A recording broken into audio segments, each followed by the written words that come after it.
ನಮಸ್ಕಾರ ಫ್ರೆಂಡ್ಸ್. ಇವತ್ತು ನಾವು ಹಳೆಯ ಕಾಲದ ಮೊಸರು ಗಿಣ್ಣು ಮಾಡೋಣ. ಬಾಯಲ್ಲಿ ಇಟ್ಟರೆ ಹಾಗೆಯೇ ಕರಗಿ ಹೋಗುತ್ತದೆ. ಮಾಡೋದಂತೂ ತುಂಬ ಸುಲಭ. ಇದಕ್ಕೆ ಗಿಣ್ಣು ಹಾಲು ಬೇಕು ಅಂತಲೇ ಇಲ್ಲ. ಮೊಸರು ಇದ್ದರೆ ಅದರಿಂದನೇ ಸುಲಭವಾಗಿ ಮಾಡಬಹುದು. ಒಮ್ಮೆ ಮಾಡಿದ್ರೆ ಮತ್ತೆ ಮತ್ತೆ ಮಾಡ್ತೀರಾ, ಅಷ್ಟು ರುಚಿಯಾಗಿರುತ್ತದೆ. ಈ ವಿಡಿಯೋ ನೀವು ಕೊನೆಯವರೆಗೂ ನೋಡಿ. ಕೊನೆಯಲ್ಲಿ ನಿಮಗೆ ಒಂದು ಕುಕಿಂಗ್ ಟಿಪ್ಸ್ ಕೊಡುತ್ತೇನೆ.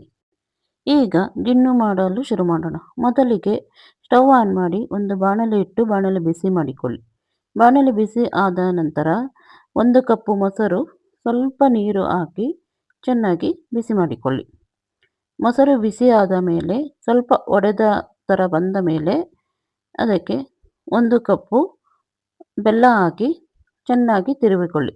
ಬೆಲ್ಲ ಕರಗುವವರೆಗೂ ಚೆನ್ನಾಗಿ ತಿರುವಿಕೊಳ್ಳಿ. ನಂತರ 5 ರಿಂದ 10 ನಿಮಿಷ ನೆನೆಸಿಟ್ಟಿರುವ ಗಟ್ಟಿ ಅವಲಕ್ಕಿ 1 ಕಪ್ಪು ಹಾಕಿಕೊಂಡು ಚೆನ್ನಾಗಿ ತಿರುವಬೇಕು.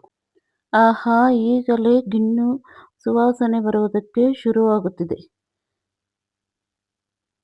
ಚೆನ್ನಾಗಿ ತಿರುವಿದ ಮೇಲೆ 1/4 ಕಪ್ಪು ಹುರಿದು ಸಿಪ್ಪೆ ತೆಗೆದಿರುವ ಕಡಲೆಕಾಯಿ ಬೀಜವನ್ನು ಹಾಕಿ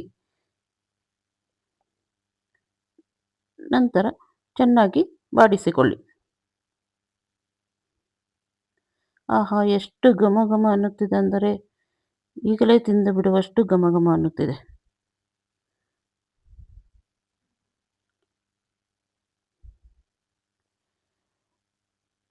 ಇದಕ್ಕೆ 1/4 ಕಪ್ಪು ಸ್ವಲ್ಪ ಬೆಚ್ಚಗೆ ಮಾಡಿಕೊಂಡಿರುವ ಹುರಿಗಡಲೆ ಹಾಕಿಕೊಳ್ಳಿ.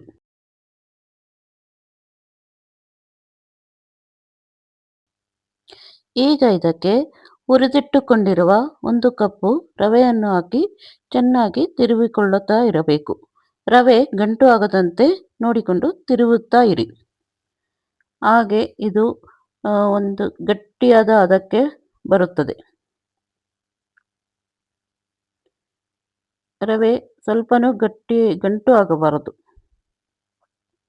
ಹಾಗೆ ತಿರುವಿಕೊಳ್ಳಿ.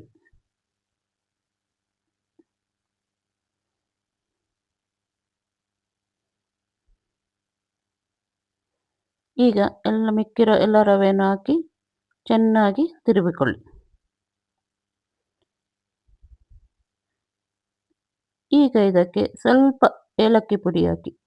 ಏಲಕ್ಕಿ ಪುಡಿ ಇನ್ನೂ ಸುವಾಸನೆಯನ್ನು ಹೆಚ್ಚಿಸುತ್ತದೆ. ಈ ಹದಕ್ಕೆ ಬಂದ ಮೇಲೆ ಸ್ವಲ್ಪ 1/4 ಕಪ್ ಕೊಬ್ಬರಿ ತುರಿ ಹಾಕಿ ಚೆನ್ನಾಗಿ ಮಿಕ್ಸ್ ಮಾಡಿಕೊಳ್ಳಿ.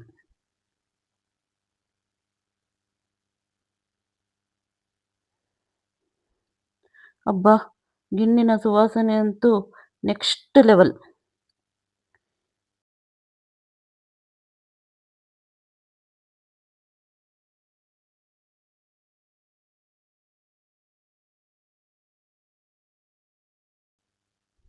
ಈಗ ಗಿಣ್ಣು ತಿನ್ನಲು ರೆಡಿಯಾಗಿದೆ. ಇದನ್ನು 2-3 ದಿನ ಹಾಗೆ ಇಟ್ಟರೂ ಸ್ವಲ್ಪನೂ ಕೆಡುವುದಿಲ್ಲ. ತುಂಬನೇ ರುಚಿಯಾಗಿರುತ್ತದೆ.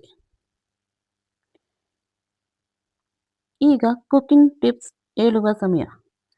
ಸಾಂಬಾರ್ ಅಥವಾ ಪಲ್ಯಕ್ಕೆ ಹೆಚ್ಚು ಹುಳಿಯಾದರೆ ಸ್ವಲ್ಪ ಬೆಲ್ಲ ಅಥವಾ ಹಾಲು ಹಾಕಿದರೆ ಹುಳಿ ಬ್ಯಾಲೆನ್ಸ್ ಆಗುತ್ತದೆ.